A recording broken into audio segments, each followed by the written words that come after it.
जय हिंद स्टूडेंट्स, कैसे हैं आप? उम्मीद करता हूँ मस्त होंगे। मैथ इज फन में आपका स्वागत करता हूँ। आज लेकर आया हूँ आपके लिए कक्षा 10वीं बहुपद से संबंधित प्रश्नावली 1 का प्रश्न क्रमांक 3, जो कि हमारे पास इस प्रकार है। बहुपद 2y³ plus 4y² plus 3y plus 1 को y प्लस 1 से भाग देकर भागफल एवं शेषफल ज्ञात कीजिए। तो स्टूडेंट्स, इसको जब हम हल करेंगे तो ऐसे लिखेंगे। हल में दिया गया बहुपद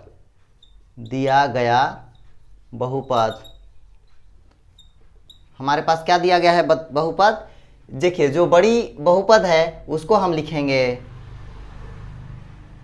भाज्य बराबर 2y³ प्लस 4y² प्लस का 3y प्लस का 1 तथा भाजक दिया गया है हमारे पास y प्लस 1।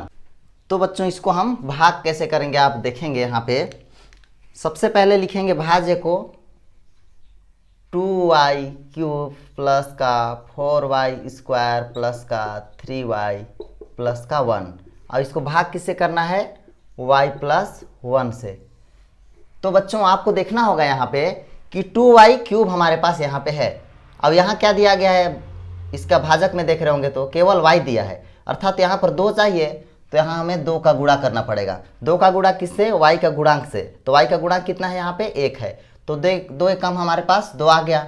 अब देखिए y चाहिए तो y का भी गुणा कर दिए। चलिए देख लिया आप।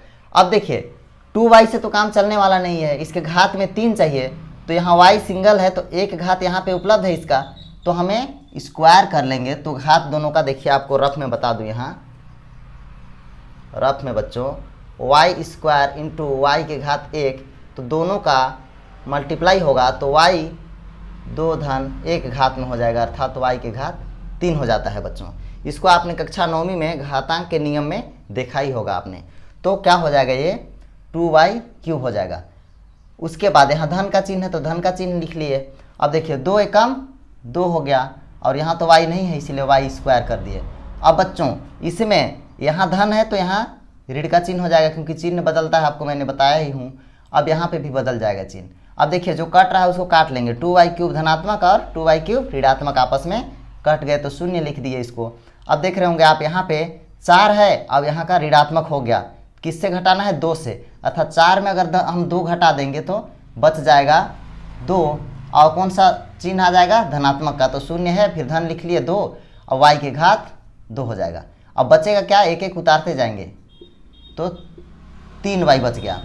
अब बच्चों देख रहे होंगे आप, यहाँ पे 2 चाहिए। अब ध्यान रखिएगा, यहाँ पे यदि धन का चिन्ह आया है यहाँ पे, तो हम आसानी से यहाँ पे धन का चिन्ह लिख लेंगे। अब यहाँ देखिए, यहाँ हमारे पास 1 दिया गया है, यहाँ पे 2 चाहिए, तो हमें 2 का गुणा करना पड़ेगा। y के घात में 2 चाहिए, तो एक y अपने पास उपलब्ध है, तो एक y और हमने लिया, तो 2 एकम 2 हो जाएगा, और y का स्क्वायर हो जाएगा बच्चों। और यहाँ धन का है तो चिन्ह धन का यहाँ पर भी आपको देना है ध्यान। यहाँ अगर ऋण रहता तो ऋण भी लग सकता था, तो यहाँ पर का चिन्ह को भी आपको विशेष ध्यान देना है। तो 2 एकम 2 हो जाएगा और y हो जाएगा बच्चों। अब क्या हो जाएगा? चिन्ह फिर बदल दिए हमने। अब 2y² आपस में धन और ऋण से कट गए। अब हमारे पास देखिए 3y में 2y को घटा देंगे, क्योंकि चिन्ह बदल गया है, तो केवल y बचेगा, और धन का हमारे पास क्या है? 1 है। अब देखिए y धन 1 और y धन 1 यहाँ पर भी है, लेकिन दोनों को काटना तो पड़ेगा, तो किससे गुणा करें बच्चों? y धन 1 को कि y धन 1 आए, अर्थात हम धन का 1 से गुणा कर लेते हैं। तो 1 का गुणा y से तो y हो गया बच्चों। अब धन का चिन्ह है तो धन का चिन्ह, 1 का गुणा 1 से अर्थात 1। अब चिन्ह बदल दिए हमने, और फिर y धनात्मक और y ऋणात्मक 0, और धनात्मक का 1 और ऋणात्मक का 1, ये भी क्या हो गया हमारे पास? 0, अर्थात उसको लिखने की जरूरत नहीं। तो बच्चों, उत्तर में किस प्रकार लिखेंगे? अतः भागफल बराबर 2y² प्लस 2y प्लस 1 तथा शेषफल बराबर हो जाएगा 0। यही हमारे पास हो गया बच्चों आंसर। स्क्रीनशॉट ले लीजिए। तो बच्चों, आज का छोटा सा क्लास कैसा रहा? उम्मीद करता हूँ कि आपसे समझ में आया होगा। यदि समझ में ना आया हो और फिर भी आपको कुछ सुझाव देना है तो हमें कमेंट कर सकते हैं।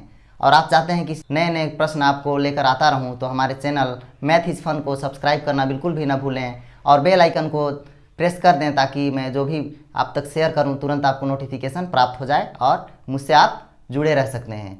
वीडियो देखने के लिए थैंक यू।